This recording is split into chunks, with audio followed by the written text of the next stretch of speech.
Pas de panique, Tindika TV, Papi Kamwa, c'est toujours Nathan, Boyebi qui raté, cher internaute, merci, bienvenue dans le plateau mobile. Boyebi qui est plateau Nabiso, c'est un plateau qui se déplace, ils ont la place pour les lois, ou à l'Oubia, ou partout, est-ce qu'il y a information, ils allaient, Kamwa, c'est pas ça. Voilà, rapidement, ton est allé, du coup, Théorie Garao, Nanga Bani. Est-ce que tu as quand ça qui est au report, transition, oh, parce qu'on est en train de la mouka, il y a une transition, est-ce qu'il y a un autre yangoti?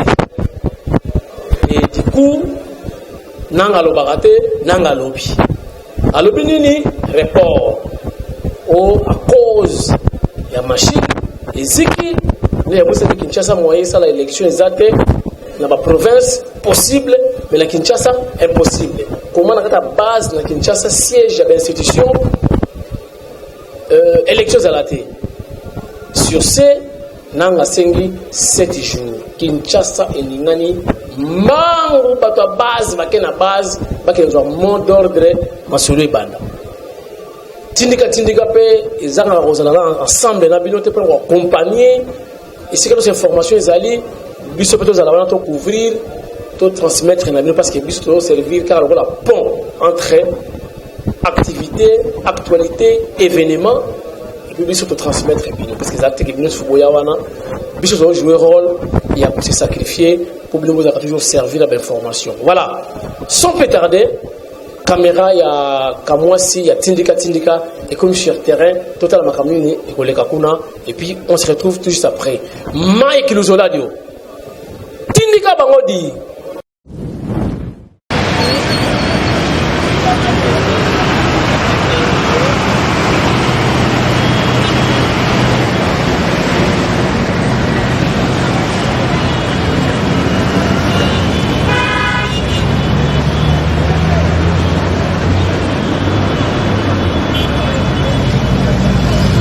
Tolembi Bango.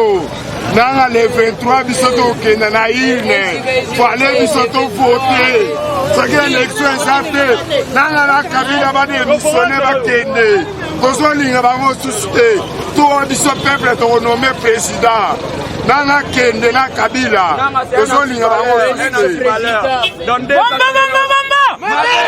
tout cas, on se fait les carapons à aider Bisso, à faire ouvert pour que la population comprenne que tous les leaders,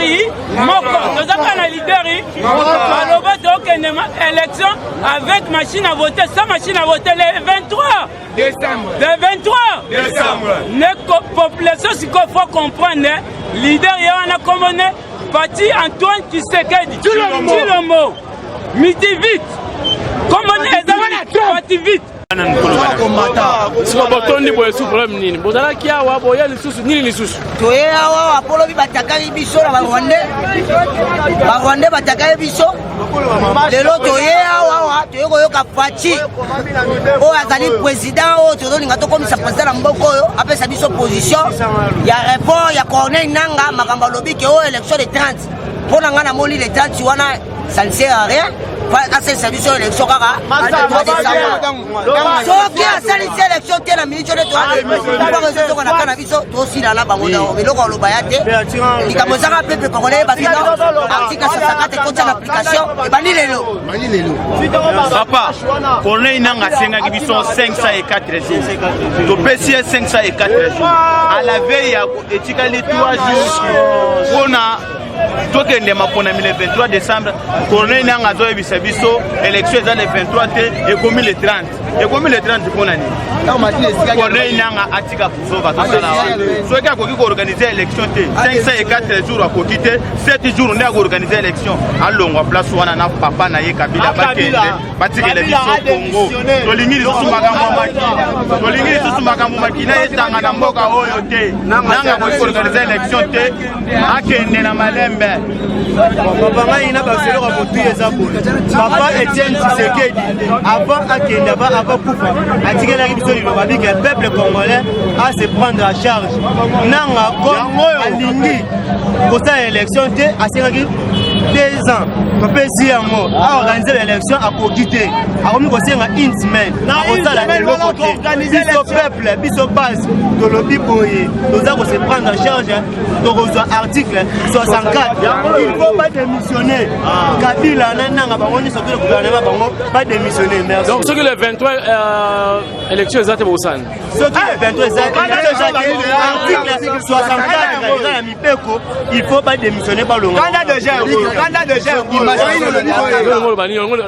souci na ole rena tindika loba siko tindika bango siko nana lobi boye nanga biso na IDPS toyebaki ke nanga na famille politique na ye ya Kabila kwa muta FCC malgré à se démasquer nanga aza muta FCC biso na IDPS toyebaki ke nanga na Kabila bazana volonté sa sélection te balingaki pe élection te yango moni tolobaki avec ou sans la machine à voter nous irons aux élections à la veille poto comme le 23 décembre tout le monde qui entrepôt il y a bureau de vote là c'est pas machine esikaki ba journaliste basengi na nanga bakota ba filmer ba yeba si ya solo biloko esikaki ba permetaki bango te ezalaki mise en scène na bango ba montaki ba tumba entrepôt pour lobby nanga telema na plateau ayebisa biso ke lokola bureau lokola entrepôt ya seigneur tumbamaki il y aura pas les élections le 23 nangina ayebisa nanga na liti ya élection to perdre Rossi na liti ya élection to perdre Christelle Kapalanga lokola yé azana besoin de sélection le 23 nanga démissionné au bisto le 23 na tongo nous irons na bureau de vote pour na voter c'est-à-dire une semaine bino bolingote une semaine c'est là nano alembe est-ce que une semaine dans mingi bino pe une semaine na to répondre na mutuno tuni nanga auto sa conférence de presse semaine passée à lobby selon Seni bakisa jour mon côté bakolongola te tozana ba image tokozongisela ye na télévision tozana ba image mais lelo nanga isangana bango ya bakabiliste balobi une semaine kopesa mutu lokola une semaine Kabila ya lokola kopesa 10 enfants na bokonzi salande toyo kanaki na mérite kena élection kosalama le 23 décembre biso tokozana bureau de vote le 23 décembre opération balabala akendaki na window akendaki kolobake le 23 décembre son.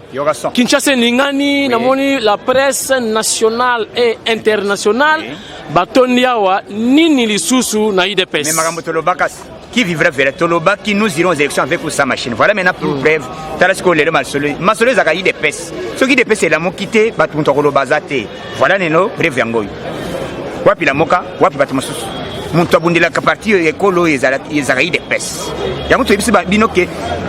Piège ya Kabila ezalaki biso to boyikote élection ba reporter makambo ya kotombo elingi ezalate tala pour preuve nanga boyi aide extérieure qui était assuré ba tukete en tout cas le 23 décembre l'élection ezali tala le losiko puisque ba finga Félix ba moyibi allait 3 millions sali boy Mike a komi kotubela Mike a lui je n'ai jamais tenu à propos wana na lobelo kwa Félix c'est mon frère ngai na itoza bande Mike Mokebai akomi kosenga bolimbisi omoni bino avant nanu ya koloba il faut tala nanu zonga sima tala sima zonga moto ok c'est bon namoni bozami balé au présenter ngaye parce que ngala namoni ka biso diaspora za la Canada lelo bato balingaka puisque changement poto sala ngo il faut biso to simbana bokoyo kaye il faut to zala nanu ini tous à l'esprit, il y a mon banane boyo. Ok, Ndekombote, on s'est présenté. Aimé Kabouya, combattant à UDPS na Canada, mais surtout lobbyiste. Il y a Congo Mobimba, na niveau Occident, bande Occident, bah bien lobby. Personne ne s'en va tindika na Canada.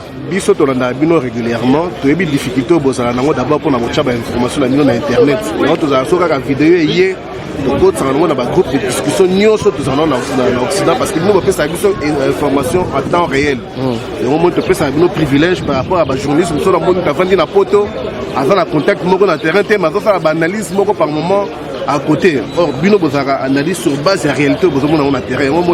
On a fait tout la chaîne.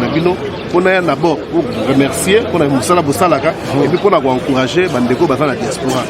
La diaspora boye binde biso to vivre kuna awa passe donc pas sur ça est indescriptible moi on a des détails exacts ah on a air mon gaz lacrymogène on a air mon ça c'est bête d'abord les bêtes on a potan dans nzoto moi qui ne peut hôpital exact parce que ça coûte cher on a aussi ngabino moi $2-3 chaque matin sur mes cafés chaque matin moi croissant 500 matos privés de ça pendant 2 semaines de quoi ça à $100 on a de quoi ça numéro là au Canada Toronto Montréal Calgary Vancouver Grand Toronto je vous encourage ndekoyo awosala musala ezate ko babetelinga le solo bino boyebi na terrain biso pe tosala musala oyo balor mbakama wa 30 365 ainsi de suite donc beau soutenir yo kasson na ndenge tosalaka moi geste na sur place bazana ba M-Pesa Orange Money ainsi de suite mais biso système esala te donc c'est bon voilà yo kan déjà mais siko na lo baboye visite na awa na Kinshasa et coïncider na événement oyo to yé vraiment pour la peine de partir de fonctionner parce que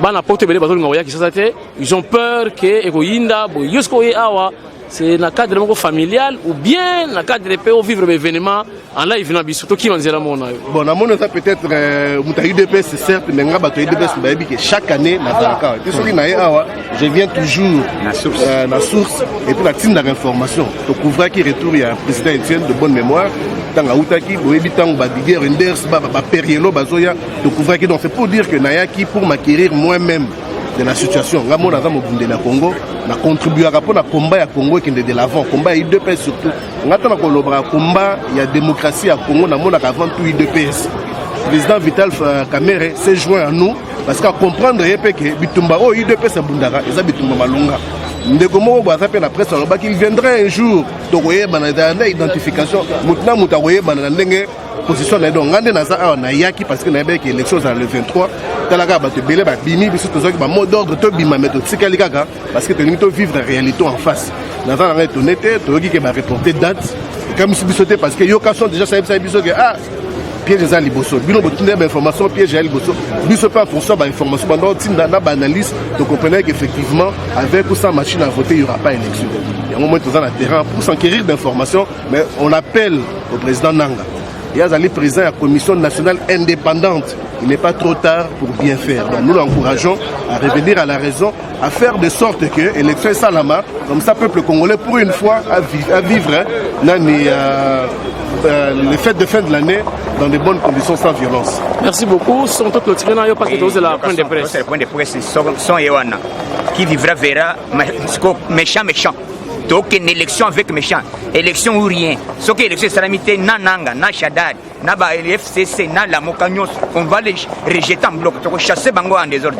Numéro Zalika Kachombo, donc plus 243 97 047 45 58 plus 243 97 047 45 58 le numéro de WhatsApp. Donc biso tozali déterminé Chombo. Donc tozali déterminé. Merci.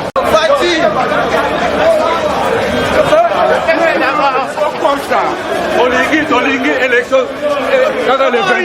les 23 ala ndenge bato bazokota na permanence balingi décision finale ya UDPS na président na ye Félix Tshisekedi baloba mpona makambo te le 23 aboyi report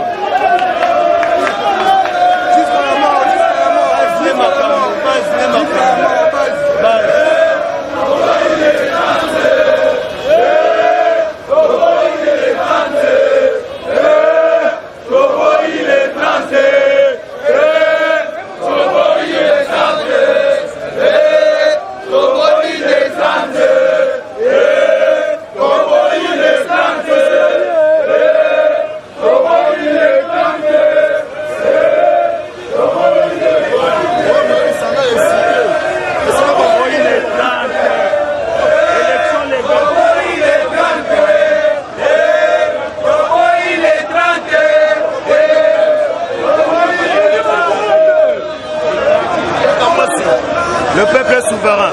À la fin de l'élection le 23, nous avons l'élection le 23.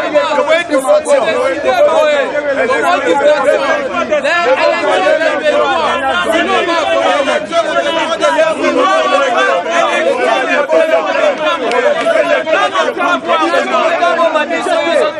les tracts tozali aboma biso nanga yengo wana toregrete bapeuple congolais te mpona le 23 décembre nde tuka makambo biso toyebi ye nanga ye moko alobaki clair ke naza bien ata biloko eziki ata matériel eziki semba ke le 23 décembre ezoleka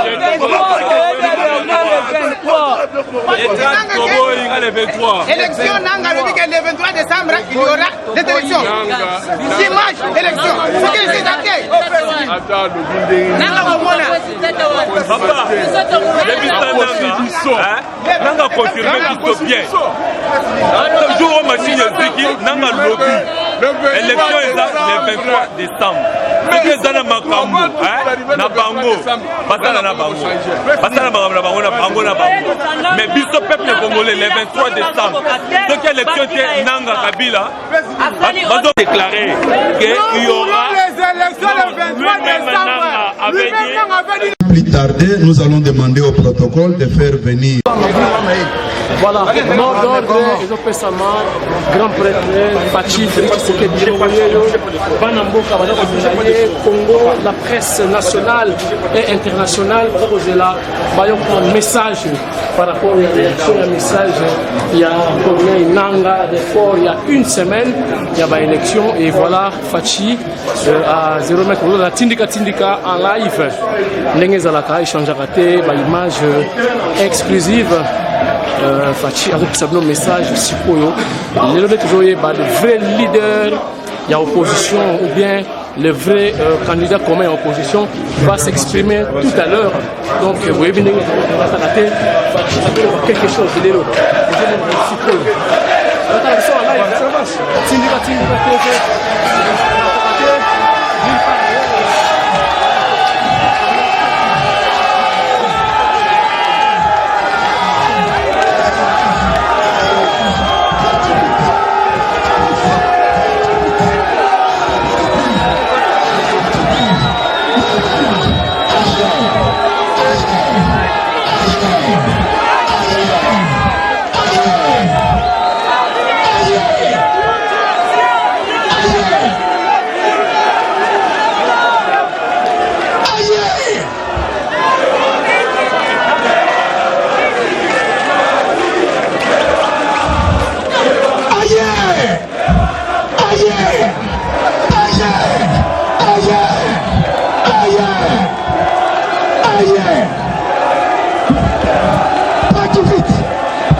La RDC sauvée par les duos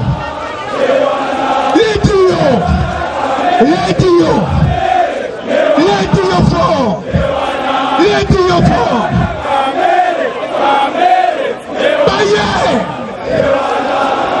Ayokani. Maboko.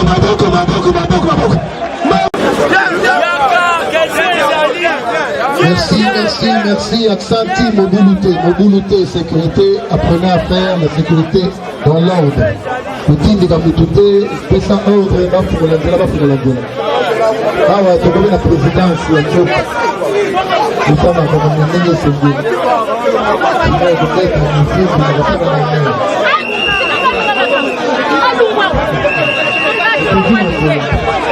Nous devons tenir ce jour-là, de la laisser passer les autorités, s'il vous plaît. Pas de désordre.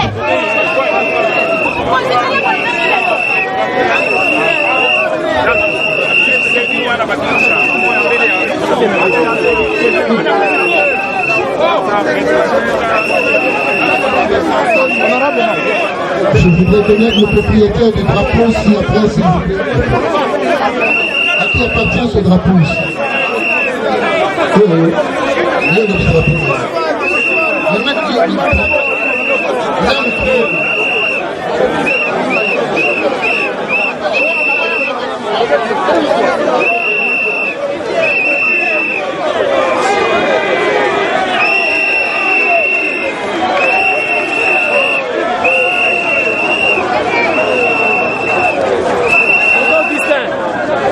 S'il vous plaît, Merci beaucoup. Quand on a une stratégie, on s'allie pour la place que la base à Moïse. Tala, oui, il faut une grande polémique. Dans le bac que tout le monde qui n'a pas de dépôt, puis Bandeko va adhérer vraiment à la logique à cash. Il y a un moment qui mingi, où il y a un couple patch vite, la stratégie non soit bien ça va n'enzelate, l'élection ça va bien noter, comme sur le bac après. C'est vrai. Réfléchir son espace à marge de manœuvre. Et donc, il a réussi à gagner un peu de temps dans le vent. Mais maintenant, grâce à notre gestion, il y a eu le calendrier qui a fixé les élections le 23 décembre. Ils ont pris un record de 7 jours. 7 jours, c'est pas grand-chose par rapport à ces années, ces mois d'efforts que nous avons fournis pour les coincer. Mais c'est en même temps le dernier effort, le dernier sacrifice que nous allons faire, parce qu'au-delà du temps, nous n'acceptons plus un seul jour. Vous n'avez pas une semaine pour reparler du prix de droite? Nous verrons bien, ce n'est pas dans notre calcul maintenant, mais pourquoi pas? Pourquoi ne pas en parler? Vous parlez les soyez.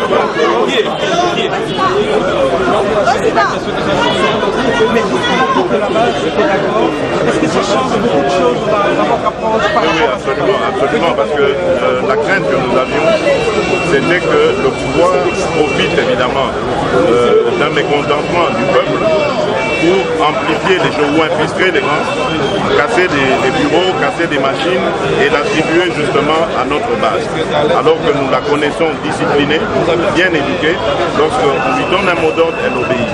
Donc cette base, on n'a fait que reporter sa colère au 30 pour que ce jour-là, s'il n'y a pas élection, eh bien, à ce moment, nous laissons libre pour parce que c'est elle qui est souveraine. Alors, une question par rapport à ce qui s'est passé avant. Vous avez accusé de vos mots.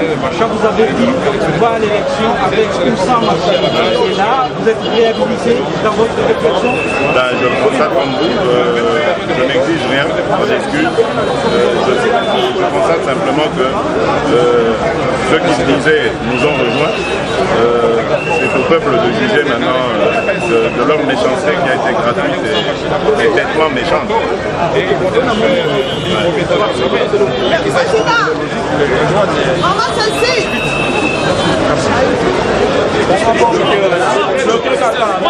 Voilà, merci. Donc, nous sommes de retour sur ce plateau mobile. Vous remarquez que message à Félix Yokanité, message à CG Yokanité, message à Kamere Yokanité. Pourquoi Tokati?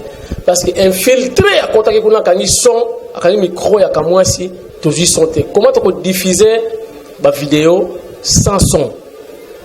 Et ici, maintenant, dans la sens, il y a un bon souffrir que mais infiltré à cause de la zone qui micro n'a fini yango le mystique a formé donc moi mon distrait image ezali mais son exact.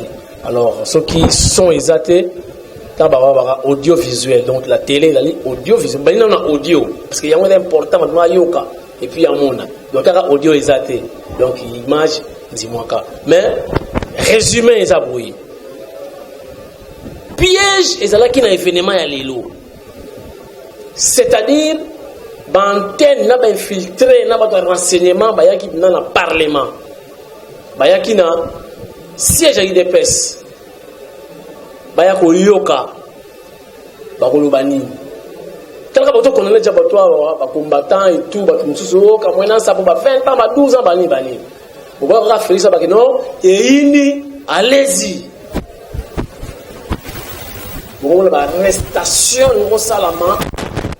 Dégâts, là, monsieur Salamina, quand on a des dégâts, là, c'est des pèses, non de la grave raison, mais il y a une sagesse, il y a Fachi. Il solo histoire à Nyongo. Oui, idéologie à Nyongo. Idéologie à Nyongo. Oh, mon cher, voilà, on a $, cacahuètes, échange les ATA. Ok, c'est bon, problème, les ATA, l'objet cassé. Ah non, mon cher, $, on a utilisé un mot, on a utilisé un 100, t'as 100. On peut pas $, moi, le coûter la porte-monnaie là-bas. On a 100. Ça, on a gagné Bicoro. Il y a la saga, on a 100. Ah, bon, on a changé les ATA, donc on a la victoire. Ok, c'est bon.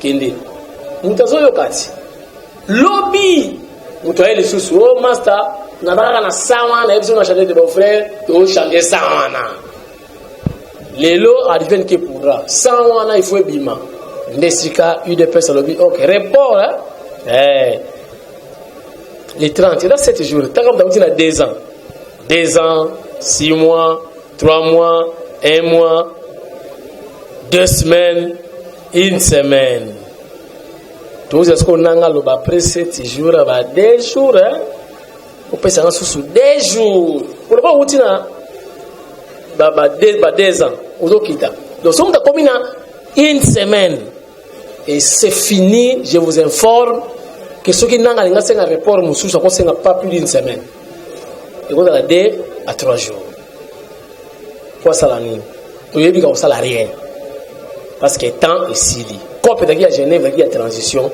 mais Dieu merci transition est simité mais au moment où je vous parle il semble qu'il y a une négociation où il y a transition où il y a négociation où il y a cause où ça va dans la idée banani bakondima babachibala ya moment où transition moko kop mo do salam mais ce matin ba poids lourd té quand simba mama na touche bazolo kasiko ba poids lourd bakondima bandi ba kufa ensemble donc batu wana nde na yepi ba banani vous allez solo ya kolela na lisuba boy pas mona lisolo ya kolela lisuba lisuba sentait sa mort prochaine à solliciter kolela il y a comme son premier ministre boy bisuka nango na lobi loti totala oya kondima bima kolela na makamoyo andima na kopo do salama ya mulili transition izoya soke kosimba mais la moni peuple est déterminé UDPS très sage Fati très sage Kamel est très sage 7 jours problème exact mais bon il au-delà de 7 jours nous avons sur une semaine de faut quitter 2 jours après 2 jours 1 jour et bon après 1 jour na kibaka na miri tukunabo ni baloba ko ngate ngala ngabo panzisango bango ne baloba tukunabo ngate. Voilà, merci de profiter de l'occasion, parce que dans la fin de l'année, en tout cas, de profiter de souhaiter quand même joyeux Noël à Mike Luzoladio, et puis, on a accepté une équipe, dans cette émission spéciale, on a tindika, nous sommes vraiment un. Bon, on a Mike Luzoladio, moi, on a raté d'aller héros dans l'ombre, c'est notre technicien. Il y a dans la régie finale, il y a Tindika. Dans cette émission spéciale, vous voyez, il y a Esora Bolinga, Bomoni Stopira, Bomoni Rose, Bomoni Christina, Bomoni Basara Tindika. Dans cette émission spéciale, tu lis ensemble, Soki Nzamba Bolinga, ceux qui me à Congo, à Kinshasa précisément. Parce que tension est à Kosakanati. Pour moi, on a na boma, bana bon, le candidat FCC, avant Bayamba, na boma, fo aya, na ibembe Jacques Mbadou.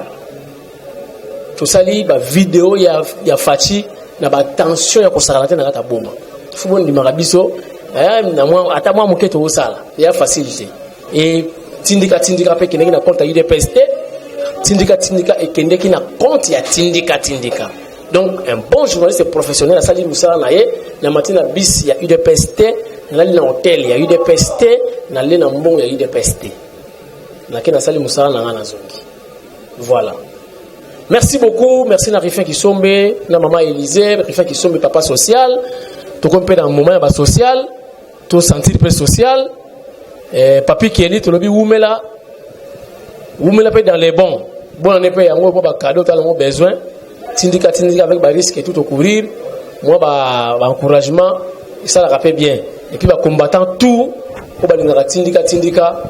Non, on va combattant, mais on nous va un changement. Rien n'empêche, cadeau n'a pas de bonne année, tous en ont besoin. Même sous les tensions, tous en ont besoin. Parce que la tension, il y a côté politique, la tension, il y a côté sécurité, la tension, il y a famille peut lier benga bato dans l'intérieur ndeni tinda mo eloko de attention ça partout. Merci beaucoup, tokutani prochainement. Bon zapete pour calamité bon mon émission avec Saint Thomas, bon la réflexion, tout ça l'analyse. Ya makama boma na to suki wapi mikolo yo na makambo ya lamuka na cash. Merci et au revoir.